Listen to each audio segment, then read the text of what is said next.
Ma io so che Bitonci ambirebbe tanto ad essere nei pensieri di Silvio Berlusconi, nella realtà credo che Berlusconi non sappia nemmeno chi sia Massimo Bitonci, quindi credo che Bitonci debba rassegnarsi a capire, anziché gridare alle congiure per nascondere il proprio fallimento, che a cacciarlo sono stati semplicemente i consiglieri della sua stessa lista civica. Fine della storia, o almeno Forza Italia ci prova, perché la telenovela è solo all'inizio di una campagna elettorale che a Padova si preannuncia pesante, con un incrocio di accuse che molti vedono riflesso della tensione che a livello nazionale potrebbe scardinare l'alleanza tra Lega e gli azzurri. Quindi io credo che noi abbiamo fatto un servizio alla città, perché dopo l'uscita di Saia lui avrebbe trascinato Padova per mesi nell'ingovernabilità e Padova questo non lo merita. Ma è lo stesso Berlusconi oggi a dichiarare che con Salvini non ci devono essere contrasti, dopo la decisione del direttivo leghista che in Veneto si andrà da soli. Non credo che beghe locali possano essere traslocate a livello nazionale.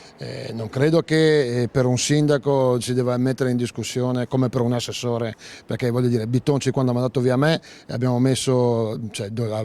dovuto mettere in discussione tutte le alleanze a livello nazionale Lega-Forza Italia. Quindi trovo una sciagura che perché hanno sbagliato a mettere un amministratore inadeguato a Padova facciano saltare tutte le alleanze. Un ruolo pesante nei prossimi mesi lo vuole avere Furlan, ma non da candidato sindaco. Secondo me la colpa è solo di Bitonci e in discussione c'è solo la figura di Bitonci. Bisogna che ci sia uno adeguato a Padova e allo spessore che questa città sia culturale che anche da parte di scelte razionali che devono essere fatte.